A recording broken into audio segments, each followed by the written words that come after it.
السلام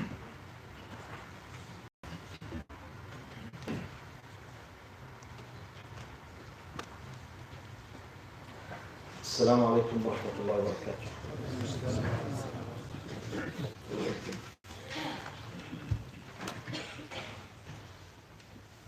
الله أكبر الله أكبر الله أكبر الله أكبر أشهد أن لا إله إلا الله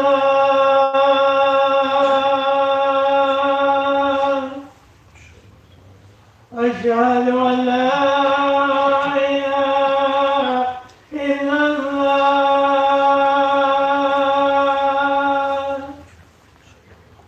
أشهد أن محمدا رسول الله أشهد أن محمدا رسول الله حي على السلام حي على السلام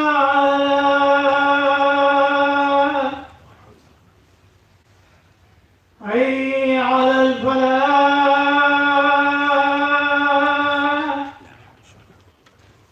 حي على الفلاح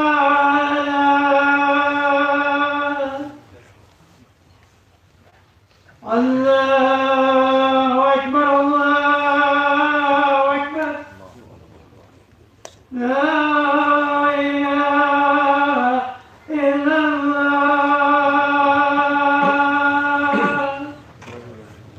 الله أكبر الله أكبر لا إله إلا الله. إن الحمد لله نحمده سبحانه ونستعينه ونستغفره ونعوذ بالله من شرور أنفسنا ومن سيئات أعمالنا. من يهده الله فلا مضل له ومن يضلل فلن تجد له وليا مرشدا. وأشهد أن لا إله إلا الله وحده لا شريك له، له الملك وله الحمد يحيي ويميت وهو على كل شيء قدير. اللهم اقسم لنا من خشيتك ما تحول به بيننا وبين معصيتك، ومن طاعتك ما تبلغنا به جنتك، ومن اليقين ما تهون به علينا مصائب الدنيا. ومتعنا اللهم بأسماعنا وأبصارنا وقواتنا ما أحييتنا، اللهم واجعله الوارث منا واجعل ثأرنا على من ظلمنا وانصرنا اللهم على من عادانا. اللهم ولا تجعل مصيبتنا في ديننا ولا تجعل الدنيا أكبر همنا ولا مبلغ علمنا. اللهم ولا تسلط علينا بذنوبنا من لا يخافك ولا يرحمنا يا رب العالمين.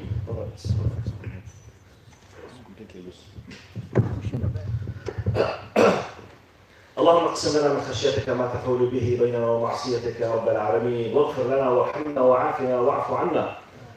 أعوذ بالله السميع العليم من الشيطان الرجيم. بسم الله الرحمن الرحيم. يا أيها الناس اتقوا ربكم إن زلزلة الساعة شيء عظيم، يوم ترونها تذهل كل مرضعة عما أرضعت وتضع كل ذات حمل حملها وترى الناس سكارى وما هم بسكارى ولكن عذاب الله شديد. وأصلي وأسلم على المبعوث رحمة للعالمين سيدنا محمد بن عبد الله وعلى آله وصحبه ومن والاه وعنا معهم. أما بعد. أعوذ بالله من الشيطان الرجيم. In the name of Allah subhanahu wa ta'ala, the most compassionate, the most merciful. All praise and thanks are due to him, and peace and blessings be upon his beloved Prophet Muhammad sallallahu alaihi wasallam. He who is guided by the will of Allah, no one can misguide him, and he who is misguided, no one can guide him except Allah subhanahu wa ta'ala. I do bear witness that there is no God but Allah, and Muhammad is his messenger. Respected brothers and sisters, Assalamu alaikum wa rahmatullahi wa barakatuh. Today's khutbah, with the will of Allah subhanahu wa ta'ala, with the blessings of Allah, will be with the title of Mind Your Words, because our words make our lives. احذر من كلماتك أو انتبه لكلماتك فإن كلماتنا تصنع حياتنا. Now, this is a very important topic in Islam, and I will do my best just to pay the attention to the amazing, dangerous, and beauty of such a concept, the importance of what we say. So mind your words. I will start with a simple story or example. It is said that two women, they were sitting on a bench in a public park with their two kids. So a rubbish collector or a cleaner passed by collecting, the rubbish from the streets. The two women, each one of them looked at her children. The first one said to her son, she looked at the cleaner and she said, study well so that not to be like him. The one next to her told her child, study very well so that you can help people like him. So they are in the same place. The difference between them, just one or two words. The first one, I assume, she was planting the seeds of making a monster, of making someone who's arrogant, who believes just in himself, who thinks that he is the best, and everyone else is nothing. Study well so that not to be like him. What? Next to her, study well to help people like him. She was planting the seeds of sympathy. She was planting the seeds that do your best to help others. Do your best to be very powerful so that everyone who is in need can depend on you. The difference between them, each one of them, maybe whether she knows or she doesn't know, she was preparing, planning, programming her son to be either or by a word.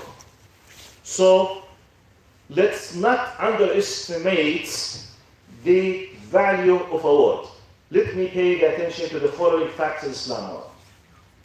How do we become Muslims? By a word. I think our Pakistani brothers, they call the shahada the kalima. Kalima, the word. Just the kalima. What is the kalima? Because he said, he declared the kalima. What is the kalima? Ashhadu an la ilaha illallah, ashhadu Muhammad Rasulullah. By a word, I became a Muslim. By a word, if I was not a Muslim, I become someone who's enjoying all rights of Islam and enjoying all the duties of Islam. By a word, I live Islam. If I committed, God forbid, if I committed a blasphemy basically is to say a bad word or to curse Allah والعياذ بالله. It's called in Arabic التجديف على الله أو شتم الذات الإلهية. To commit blasphemy. Now, if someone committed a blasphemy, such as say God is such and such, immediately he will be out of Islam and he is considered, according to Islamic Aqidah and Islamic Fiqh, a murtad, apostate. By a word. By saying Allah is blah blah. He's a non-Muslim. If I went to Hajj 10 times, I did the Umrah 20 times, I donated 10 millions, I prayed 10,000 rak'ah, I did such and such and such, and then I committed blasphemy by a word, everything is deleted from my account. By a word. And if I was the worst non-believer on earth, by a word I become a Muslim and everything is deleted. So do you think a word is something easy? Look what Allah subhanahu wa ta'ala is addressing Prophet Muhammad sallallahu alaihi wasallam. In the very famous verse. فَبِمَا رَحْمَةٍ مِّنَ اللَّهِ لِنْتَ لَهُمْ وَلَوْ كُنْتَ فَظًّا غَلِيظَ الْقَلْبِ لَمْ فَضُّوا مِنْ حَوْلِكَ. Amazingly, Allah, the creator of the universe, is telling the best of the creation, i.e. Muhammad sallallahu alayhi wa sallam, talking about those who surround him, i.e. the Sahaba, the companions. He's telling him, Ya Muhammad, if you were tough and harsh and hard-hearted, فَضًّا غَلِيظَ الْقَلْبِ, they will leave you. They will do the act of infidad. In Arabic, infidad means to leave the center regardless where you go. Which means, I don't care where I will go. What do I care? I must leave this place. So Allah is telling Muhammad, Ya Muhammad, unless you were soft and lenient and gentle with them, which means if you were tough with them, tough has nothing to do with knowledge, by the way. Tough has nothing to do with color, the skin. Tough has nothing to do with the money. He did not tell him, Ya Muhammad, if you were, for example, lacking the power of your muscles, if you were missing the number of your tribe, if you do not have the money, no. He said, كنت فظا غليظ القلب. If your way in dealing with them, your words, your attitude was tough, bad, they would have definitely leave you regardless where they go, even to the hellfire. لانفضوا من حولك. Which means, what Ya Muhammad, you are saying to them, your way of saying it could cause them to commit kufr, even though they know that you are the prophets of Allah, and you are the most beloved to Allah, and you are the final of the messengers, and you are the best of the creation, yet bad way of saying things will let them leave you. This is a lesson for me. Lesson for us. Let's go to another example. Prophet Muhammad sallallahu alaihi wasallam in a very famous hadith that we sometimes we are taught this hadith at schools. معاذ بن جبل رضي الله عنه سأل النبي صلى الله عليه وسلم قال أو نحن مؤاخذون بما نتكلم به يا رسول الله قال ثكلتك أمك يا معاذ وهل يكب الناس في النار على مناخرهم إلا حصائد ألسنتهم. Mu'adh, once out of his wondering, he was just trying to educate himself because he was ignorant in this. He said, Ya Rasulullah, are we gonna be held accountable for what we say? Because it seems he was under the impression that Allah will hold us accountable for what we do, not for what we say. This is what he thought. So he was wondering, Ya Rasulullah, awa nahnu mu'akhaduna bima natakallamu bihi? Are we going to be held accountable for what we say? It's just, I'm just talking. In our slang language we say, oh, it's just a talk. I'm just kidding. I'm just joking. Hey, don't worry. I'm just, making fun. No, Islam does not make fun. One word will make a divorce. One word will make a marriage. It is not a joke.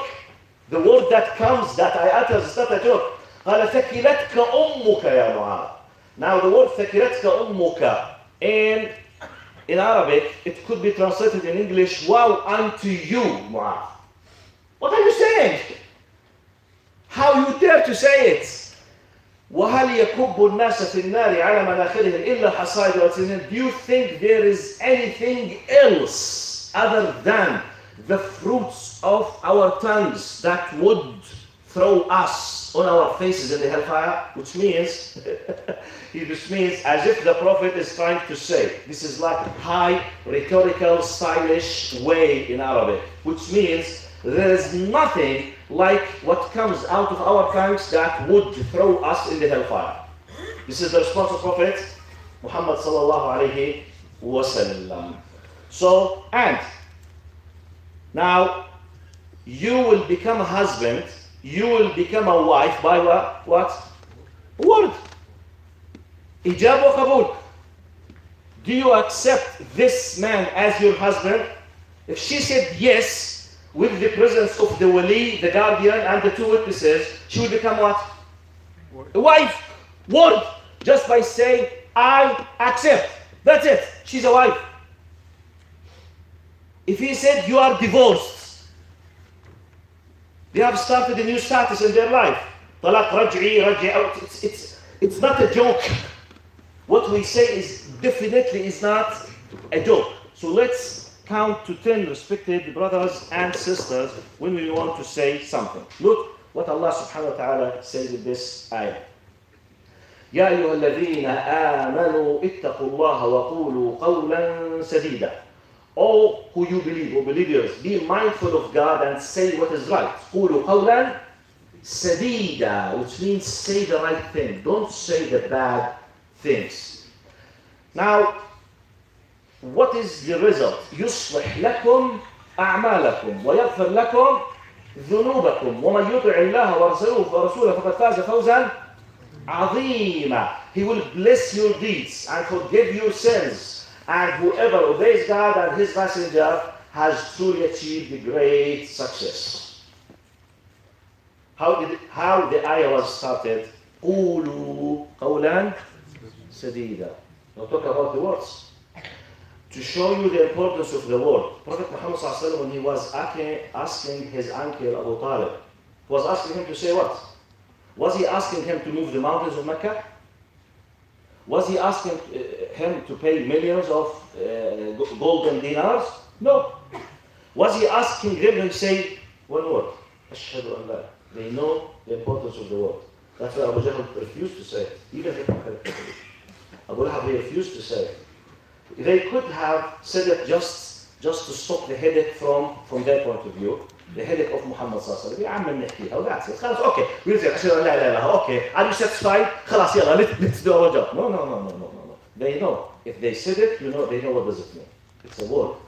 The word means. If I said I bear witness that there is not God but Allah, it means He is the Creator, and I have to restrict myself with it. If I said it, therefore, because they used to respect themselves, by the way, pagans. But they were true men. They know what's the word. They say, I will not say it, because I don't want to abide myself with it. I will not say it. That's why Abu Talib, Ya Amma, qulha, just one word, just say it, please. Let me just do the intercession, shafa'ah for you in the name of judgment. At least you have said it, Ya Amma. No, I will not. قال إذن يقولوا خاف من الموت. He said, they will say that I was afraid from death. I will not say it. But يعني it's just a word. Look how many of us, including myself, sometimes we do not pay attention to the dangerous word on our lives and document. Now, before I conclude, I will give the last, say, dalil or evidence on the importance of what I'm talking about. Hadith, it was narrated by Imam Bukhari. When you say Bukhari, we are talking about the highest authentic source after the Quran and Islam. Prophet Muhammad says, إن الرجل لا يتكلم بالكلمة لا يلقي لها بالا يرفع إن الرجل لا يتكلم بالكلمة من رضوان الله لا يلقي لها بالا يرفعه الله بها درجات وإن العبد لا يتكلم بالكلمة من سخط الله لا يلقي لها بالا تهوي به في جهنم. He says, the man amongst you, by the blessings of Allah, he might be uttering a word from what satisfies Allah subhanahu wa ta'ala without him even paying attention to the importance of this word. He was just, talking, but Allah will be satisfied from his word to a degree that he will be uplifted, upgraded in his scale and his darajat and his ajr. And another man might be saying a word, لا يلقي لها بالا من سخط الله, from the words that really displease Allah, that makes Allah angry. Have many words that make Allah angry, such as كلمة الكفر on the top, such as disobeying my parents. Imagine me talking with my mother, الله أكبر, وفيش حدا غيرها, الله أكبر, خلفتونا وتحرفوا علينا, الله أكبر. It's just only me. Always you are asking me, just me, ask my brother. This attitude, if I say it with my mother, this is a great sin. This is one of the things that might shake the throne of Allah subhanahu wa ta'ala. It's a word. But it could cause me to be from those who are classified as who are committing the biggest major sins. This is just a word. I was just, I was angry, even though. Did I have it conscious or not? So therefore, let's conclude respected brothers and sisters. Why I'm saying all of this? Muslims, one of the things that distinguish them that they are a community. We are a community. By the way, all human beings are communities. So let's start from the closest people to you. Your parents, your brothers, your sisters. Then your wives, your husbands, your kids. Then your relatives, close relatives. Then your neighbors. Then your larger community. Do we pay attention to this? Am I putting serious, dangerous weight for what I'm saying when I speak with others? Husbands, do we care when we speak with our wives? Or just for granted, she's the wife and she's at home, she has nothing to do, and I'm always busy and hungry, she has to accept this character. Okay, maybe she will accept, but Allah will be angry. Sisters, do you pay attention to your words when you speak with your husbands? You have two options. When he becomes very tired, you have the option of telling him, honey, you are most welcome, even if you have problems. And you have, hey, look, this is the last time that I will stop talking with your kids. Please take care of them. You can use this word or you can use this word. You have the both choice. By this, you are killing the beauty between you and your husband. By that one, you are not just creating the good ties between you and your husband, you are bringing the satisfaction and the blessings of Allah subhanahu wa ta'ala. How we deal with our kids? Yeah, he's my son and he has to stand me when I'm angry. No. Even if he accepts you, because Allah commands him to accept you, Allah will not be satisfied from you. You have no right to insult your kid. For example, how do we deal with others? If you are a manager at a company, your employees, how do you deal with them? What kind of words you are using with them? So let's go back to the beginning of our story. One word could create a monster. The other word could create one who's close to the manners of prophets. Let's ask Allah subhanahu wa ta'ala to be from those as Allah has described them. قولوا قولا سديدا. Say a right word. أقول قولي هذا وأستغفر الله لي ولكم فيا فوز المستغفرين.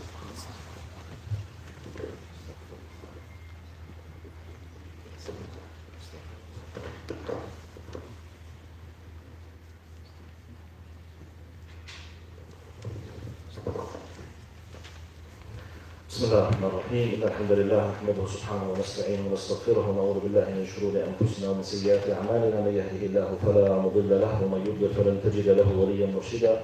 وأشهد أن لا إله إلا الله وحده لا شريك له له الملك وله الحمد يحيي ويميت وهو على كل شيء قدير. Just a simple reminder. Some people might be of a great manners, but when they are angry, very sharp words could come out their tongues. What can I do, ya Sheikh? This is how I am. You can't change yourself if you want. Please. It's a matter of put big value for what you have listened to. Be sure that the words could make you close to Prophet Muhammad or make you very far from Muhammad sallallahu alaihi wasallam.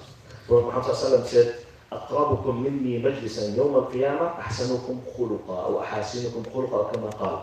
The closest amongst you to me in the day of judgment will be those who have the best manners. And when we talk about manners, basically, we are talking about words, attitude, conduct. What is it? Well, when we speak about manners, we are not discussing your knowledge, by the way.